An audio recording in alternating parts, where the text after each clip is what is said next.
And I am a South African. So welcome to my second video that I'm making about my experience in Nigeria. So there was a big truck, and on top of it, on top of the head of the truck, there was about like 4 guys there, and the truck was moving and speeding, not that they were like people at the back of the truck or it was full, but these guys were on top of the truck, and I was so scared that what if the truck breaks and then these guys are going to fall in front, and then like as a South African is like the meat. I'm not sure if Nigerians don't like meat or what, because like they will dish a lot of rice for you, jollof rice, and put a small like meat, maybe goat meat or beef or whatever, or meat. Then I'll say, oh mama, like can you add more meat for me?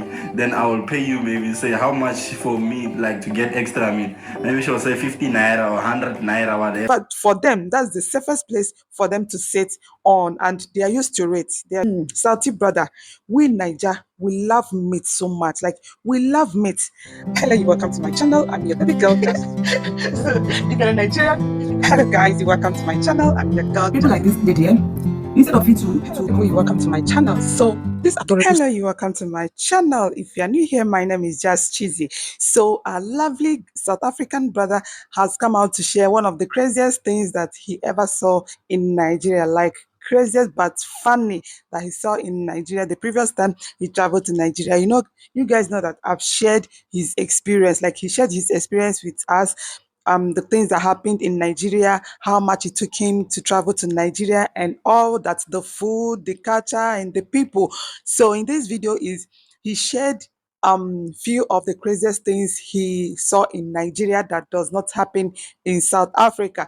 Actually, it's a very funny one, but then it's an experience. Are you getting it? It's an experience, because I know that there's a whole lot of things happening in South Africa that I do not know, and I would not know about it until I travel to South Africa and see those things for myself. I don't know if you're getting it. Like there are a lot of things that happens in South Africa that I haven't seen in my country before, and when I see it, it will either be a shock or a funny experience for me, right? My name is Paseka J. Mukabase, and I am a South African.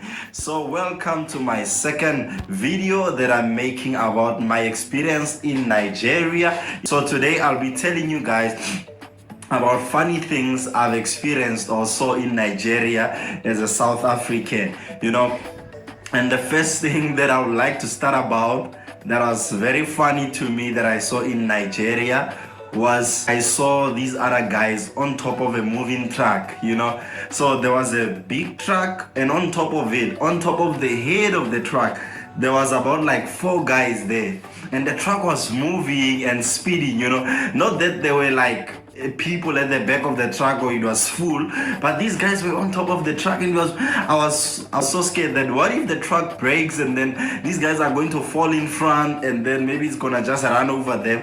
But it seemed like these guys didn't care, or they were not worried about that. So that was one of the funny things like I saw in Nigeria. So like people here, no, they're rough, So the second thing that I saw that was a bit funny also was like people maybe like not following the rules of the road, like maybe like on a stop sign people will just go, and then this one is shouting on the other one, hey yoga, better move that car, my friend, and all that kind of stuff, So people are always angry on the road. Beep, beep, beep, beep, beep, beep. You hear, like here in South Africa, most of the time, hooters, we hear them like from taxi drivers. People maybe looking for people, taxi drivers, but there, everyone, hooter is on. Beep, beep, beep, beep, beep, beep. Hey, my friend, would you move your car? Hey, my friend, would you do this and this, So that's one thing that I saw. From taxi drivers to just normal, like people driving their private cars, they're always shouting at each other, while driving on the road. Another thing is that I'm not sure if it's the area where I was or what, but I only saw one traffic light where I think I was there in Ikeja in Nigeria. So that's the place where I was. I'm not sure which part of Ikeja, but I was at Ikeja. So there was only one traffic light I saw in that whole area, and then people were not even following that traffic light. So it was a bit funny, you know. Yeah. So, but I believe there are other places maybe that has. I'm not sure if people follow the rules though of like the road and maybe the traffic lights. We call them robots here in South Africa.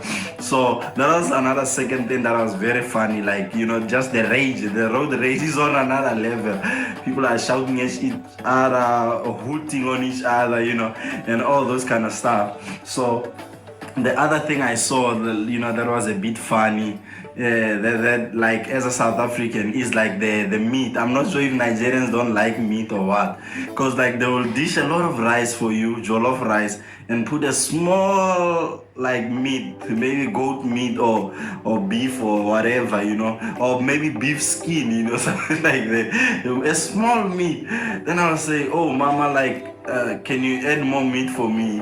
Then I will pay you, maybe say how much for meat, like to get extra meat. Maybe she'll say 50 naira or 100 naira, whatever. Then she'll add an extra meat, you know, because us as South African, we love meat and we love eating a lot of meat.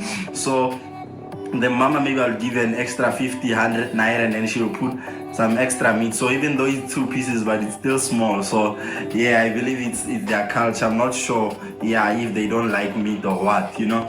So that was another thing. And then the last thing I would like to talk about is that like in Nigeria, I think it's survival of the fittest. That's one of the things. Like I think normally people say Nigerians are loud and all that, but I think it's just they're from where I think there, because maybe it's overpopulated, like maybe you have to push, you know, you have to push.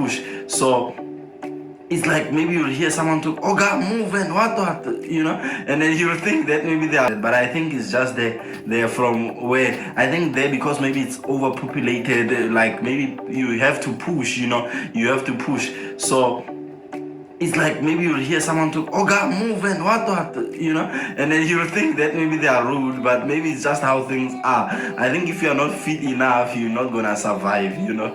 So yeah, those were like some funny things I really saw in Nigeria. And then as I explained before, I was there only for a week, you know, for a church conference, but we had some time to still experience and see things, you know, and see people and engage with people. So that was my experience, guys. And then I hope one day I'll visit again for a longer time.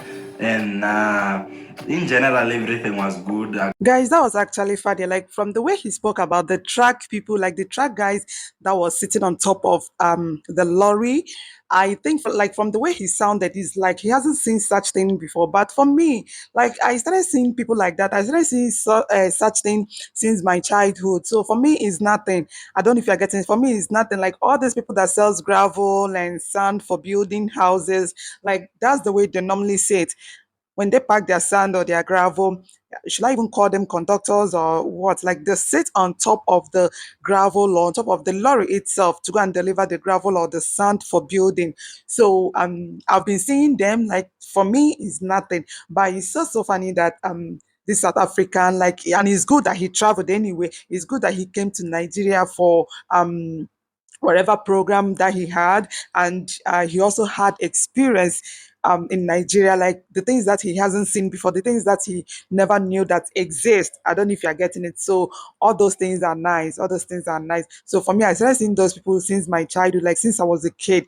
That was when I began to see. So for me, I think it's nothing. Like it's nothing. But the South African brother is sort of funny to him. Like, and at the same time, he was afraid that what if these people fall from the lorry? What if these people hurt and all that? But trust me, they won't fall. They won't fall. They have been doing it. Like in fact, in fact, for them, that's the only place that they can sit on. Are you getting it? In fact, for them, that's the safest place for them to sit on, and they are used to it. They are used to it. They don't fall, and I haven't heard that anyone fall from that place. I haven't heard anything like that. Then another funny thing that he said is like Nigerians don't like eating meat. That Nigerians don't love meat. That the meat they gave him in Nigeria was very very tiny. That he actually had to order for another meat, like extra meat.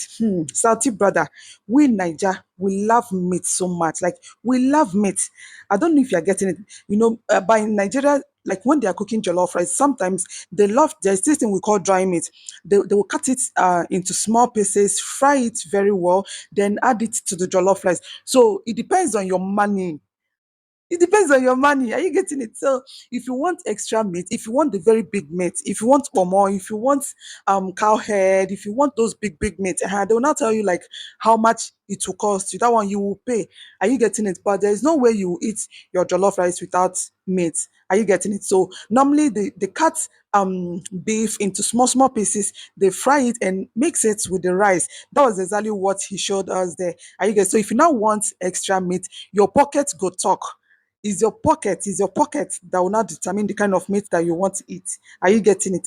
So if you want the one of 700, 1,000 for one, 800, 500 naira, even 200 naira, are you getting it? So they have all those things. You now tell them exactly what you want and all that. They will now add it for you. Nigerians don't eat without meat. Like we love meat. We love meat. Like we eat meat. We eat it like food. Are you getting it? Like sometimes when someone will go hungry and all that, the person will request for meat and drinks. Like you said in your previous video that Nigerians love malt. Yes, we love malt and Fanta. Yes, chilled one, not hot one. So you eat the meat and take your drink. So for you, you've eaten. So we love meat so much, okay? But I sincerely love his experience. I sincerely love his audios. Like in this video, if you guys are listening very well, he said that he didn't spend much time in Nigeria, that he spent only a week, but he's hoping to travel back to Nigeria. And this time he intends staying longer. I don't know if you're getting it. So that is to tell you that he really enjoyed himself. He really had fun in Nigeria, and he hoped to spend much time so that you'll be able to explore Lagos city very well, right? So thank you guys for staying up to this moment. I still remain your girl, Just Cheesy. If you haven't subscribed to my channel, please subscribe to my channel, hit that notification bell, like and share my video, and please do not forget to subscribe to my backup channel. Please, the link will be in the description box. Subscribe to my backup channel, I beg you. So this is me saying Ngia Kutanda.